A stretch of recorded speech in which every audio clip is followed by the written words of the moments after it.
नमस्कार साथियों, मैं हूं ब्रजेश कुमार। साथियों, यह घटना बिहार के भागलपुर जिले से है। भागलपुर जिले का शाह मार्केट से है। सुबह के लगभग 11:30 बज रहे थे और चारों तरफ ग्राहक, दुकानदार और ठेले आवाजों की आवाजें आ रही थी। काफी शोरगुल का मामला था। तभी उस शोरगुल में एक गाड़ी काले कलर की स्कॉर्पियो आकर के आखिरकार रुकती है। साथियों, उस गाड़ी को देखते ही दुकानदार में भय की लहर दौड़ जाती है और उस स्कॉर्पियो का गेट जैसे ही खुलता है, उसमें से लगभग 3 व्यक्ति बाहर निकलते हैं, जो कि काफी दादा टाइप के लग रहे थे। साथियों, गुंडे की तरह लग रहे थे। उनके गले में मोटे मोटे सोने की चैन थी और गुंडे में पान चबाते हुए और हाथों में रिस्टेट के हुए एक दुकान की तरफ बढ़ जाते हैं। साथियों, अचानक से उनको देख करके मार्केट का शोरगुल बिल्कुल जैसे थम सा ही जाता है। साथियों, दुकानदार काफी भयभीत नजर आने लगते हैं, लेकिन ये दुकानदार अंदर ही अंदर उन्हें दोस्तों गलियों भी दे रहे थे, दोस्तों बद्दुआ भी दे रहे थे, क्योंकि नेताजी गुंडे थे और नेताजी जिनका नाम था विजय शाह। साथियों, वह एक निर्दलीय उम्मीदवार थे और निर्दलीय से चुनाव लड़ा था। साथियों, यह विजय शाह नेता होने से पहले गुंडा हुआ करता था और इस शाह मार्केट पर उसका अधिकार बिल्कुल पूरी तरह से था। साथियों, शाह मार्केट को अपनी जागीर वह बिल्कुल समझता था। साथियों, कानून उसके जेब में रहती थी और उसके गुंडे उस मार्केट में हफ्ता वसूलने के लिए जाया करते थे। जो दुकानदार प्रेम से पैसा नहीं देते थे, या तो उसकी दुकानदारी बंद कर देते थे या दुकान में तोड़-फोड़ हमेशा करते थे। साथियों, विजय शाह नेता तो बन गया था, लेकिन उसकी साथियों गुंडागर्दी जस की तस थी।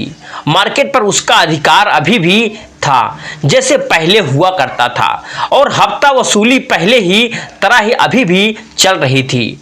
यानी कि साथियों, कोई बदलाव नहीं हुआ था और तीनों जिसके दुकान में पहुंच जाते लोग उसे डर से पैसा दे दिया करते थे। साथियों, तभी उन दोस्तों गुंडों के जानने के बाद एक दुकानदार बोलता है कि दूसरे दुकानदार से कि भाई, यह हफ्ता वसूली कब तक चलेगा? कब तक हम लोग अपनी मेहनत की, पसीने की और गाढ़ी कमाई की पैसा इन गुंडों के ऊपर हम लुटाते रहेंगे? साथियों, दूसरा दुकानदार बोलता है कि भाई, मजबूरी है, क्या करेंगे? अगर हम इन्हें हफ्ता नहीं देंगे तो ये लोग हमारी दुकान में तोड़फोड़ तो करेंगे, दुकान बंद करवा देंगे, फिर हमारे बीबी बच्चे क्या खाएंगे, क्या पिएंगे? इससे अच्छा है कि कुछ हिस्सा इन्हें दे दिया जाए। तभी एक दोस्तों तीसरा दुकानदार, जो कि काफी बुजुर्ग टाइप का लग रहा था, और वह बोलता है कि बेटा, हमने सुना है कि शहर में एक नए एसपी साहब आए हैं जो काफी ईमानदार हैं और निडर हैं और यहां तक कि बहादुर हैं।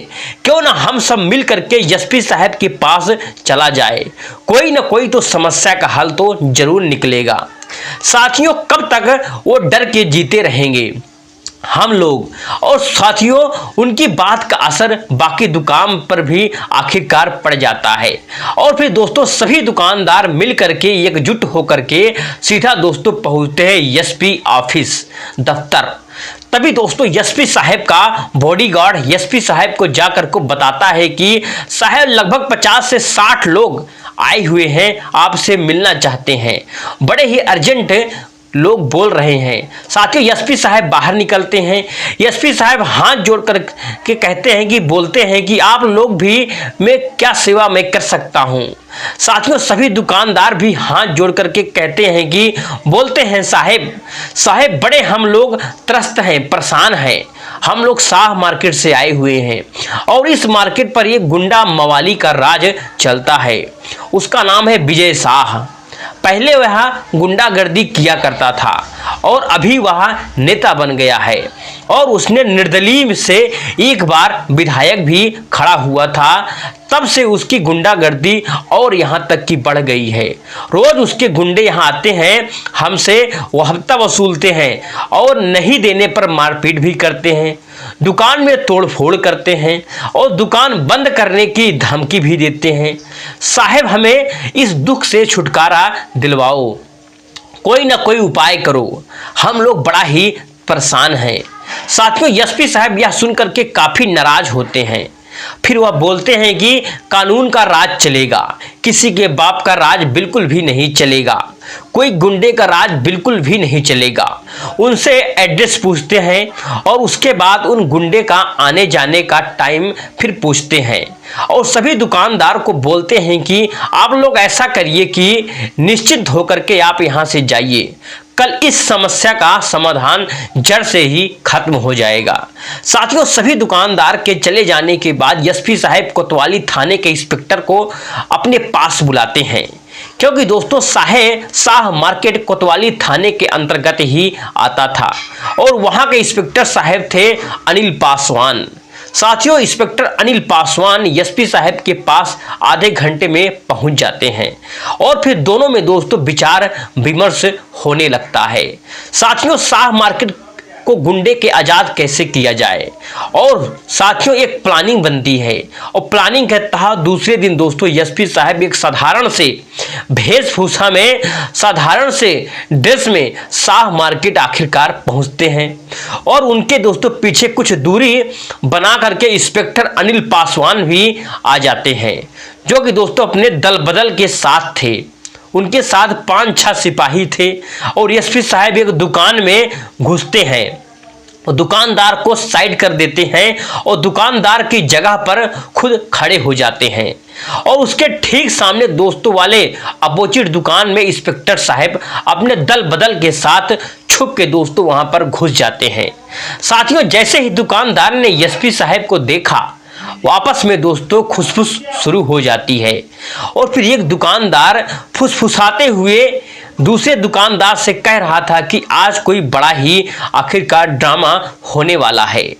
तभी साथियों ठीक 1:15 बजे फॉर्च्यूनर गाड़ी बीच सड़क पे आकर रुकती है और उस गाड़ी को देखते ही एक बार शोरगुल फिर से थम जाता है।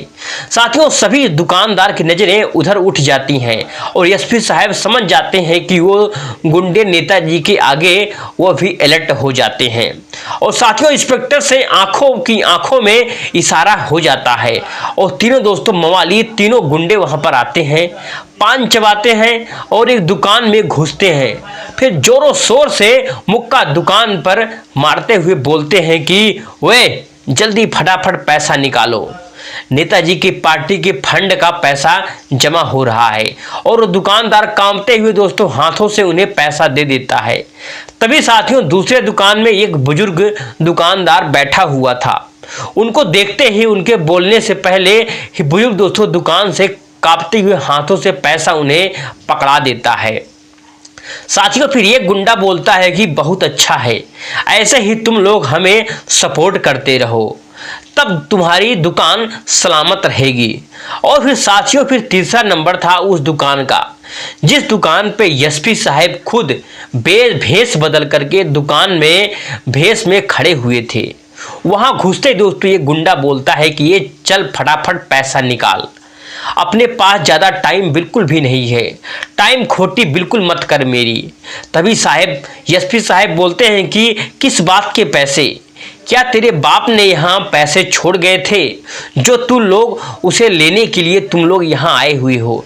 साथियों यह सुन करके तीनों गुंडे बड़े ही आश्चर्य से एसपी साहब का मुंह देखने लगते हैं, क्योंकि दोस्तों आज तक किसी ने भी उन्हें पलट करके इस मार्केट में जवाब बिल्कुल नहीं दिया था। फिर किसकी हिम्मत हो गई कि उन्हें जवाब देने के लिए।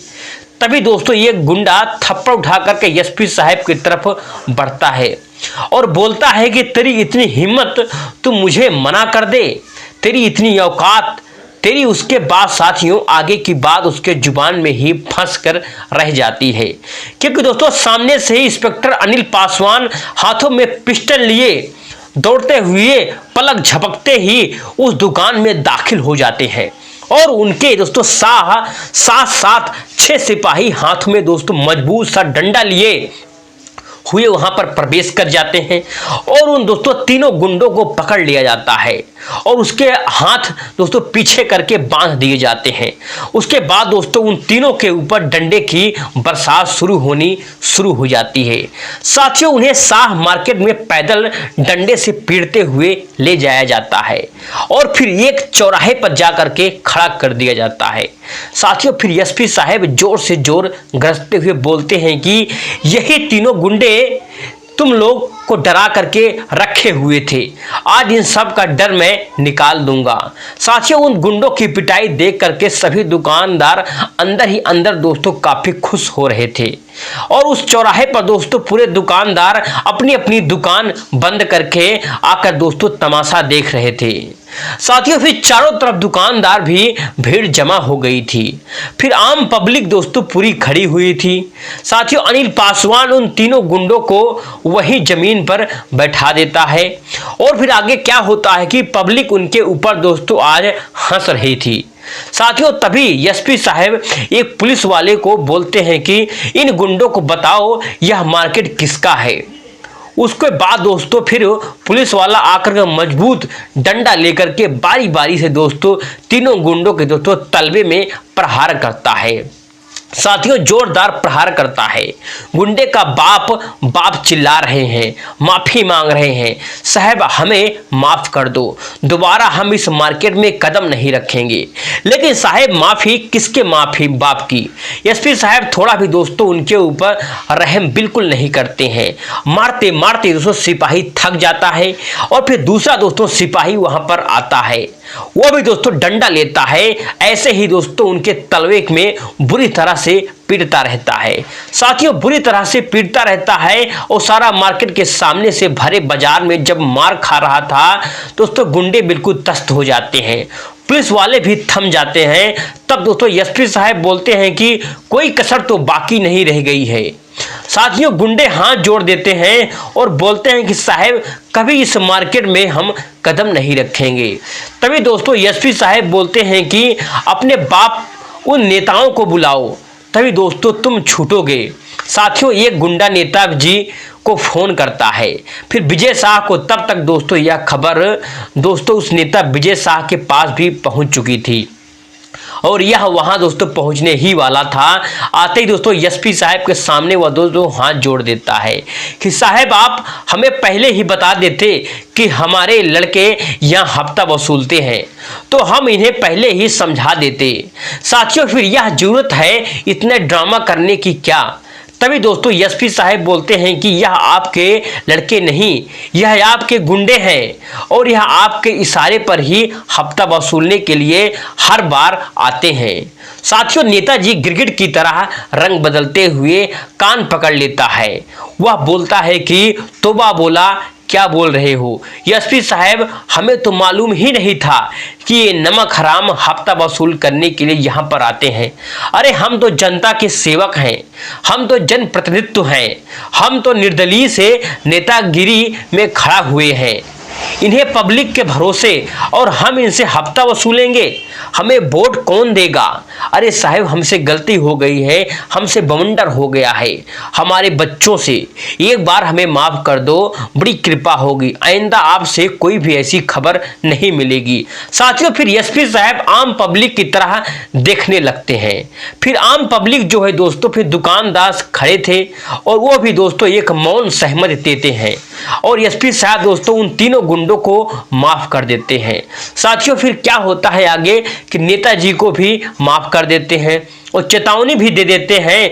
कहते हैं कि आइंदा जब तक मैं इस शहर में हूं, अगर मुझे यह खबर मिल गई तो कोई कहीं हफ्ता वसूल रहा है तो उसका अंजाम ठीक नहीं होगा और साथ ही साथ दोस्तों आपकी नेतागिरी भी अंदर में घुसेड़ दूंगा। साथियों, नेता हाथ जोड़ता है और बोलता है कि साहब कभी कोई कंप्लेंट नहीं आएगी, मेरा वादा है, आपको नहीं मिलेगी। तब दोस्तों फिर एसपी साहब अपने दल बदल के साथ वहां से चले जाते हैं और फिर नेताजी भी दोस्तों उन तीनों गुंडों को लेकर के वहां से भाग जाता है।